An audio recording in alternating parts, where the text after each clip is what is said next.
صامولي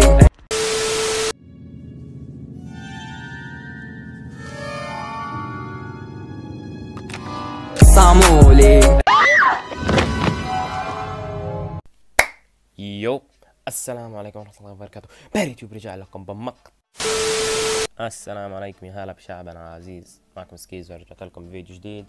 قبل لا ابدا المقطع يا ريت تنزل تضغط لايك، نبي نفجر عدد اللايكات عشان اقدر استمر بالسلسلة وما اسحب عليكم. نجي للموضوع المهم. في واحد جاب العيد في نفسه، نزل اغنية وجاب العيد، وبدأ الشعب يطقطق عليه، كبير صغير كل الناس جو يطقطقوا عليه. يعني المقطع ما شاء الله جاي عليه عدد ديسلايكات كبير، يعني والله اكثر من عدد مشتركين، ملاحظ الديسلايكات. المهم مو هنا موضوعنا. طلعت من المقطع انا جالس اسمع راب، ولا ما اشوف لك الا واحد منزل عليه اغنية. قلت يا ولد ايش صاير، دخلنا ولا ما اشوف لك الا واحد منزل عليه اغنية جديدة من الفرن يا رجال. خلينا نشوف الاغنية مع بعض. بوكس بين دبل ابن الماما قامت ميلة حتى كتفه قام يهزه، الهدف انك تغني ولا يقولوا لك يا مزة. صراحة ما قصر صاحب الأغنية، حتى الرابر سلومو طقطق عليه. يعني صراحة هذا الرجال باختصار بيبدأوا الناس اللي ما عندهم قنوات باليوتيوب راح يفتحوا قنوات مخصصة بس عشان يطقطقوا عليه ويطلعوا ويتركوا اليوتيوب. خلونا نشوف سلومو وش قال.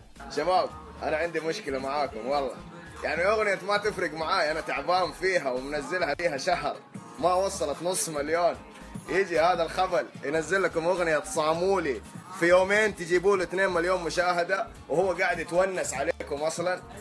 كذا المشكلة ما هي من عندنا، المشكلة من عندكم انتم. نظفوا ودانكم، طوروا نفسكم، ثقفوا نفسكم عشان لا تضحكوا الناس علينا. سلام. واضح انه سلومو زقت معاه. يعني صراحة انا اول مرة اشوف صامولي واصل ترند في اليوتيوب. صامولي يعني صراحة واضح انه اخر فترة صاير المتابعين او الناس اللي تدخل اليوتيوب اغلبهم ورعان. الحين بنطلق واحد ورعي يقول لك لا اللي يتابعهم ورعان وما ادري ايش.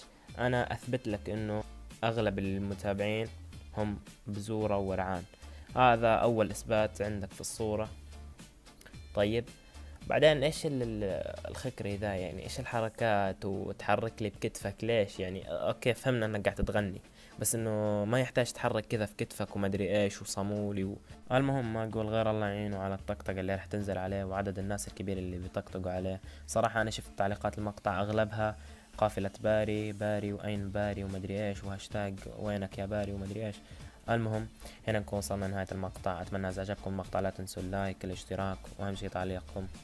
صراحة ما ضل شي على انه نوصل 5000 مشترك، ويلا نشوف اذا حنقدر نوصل 5000 مشترك وبس. مع السلامة.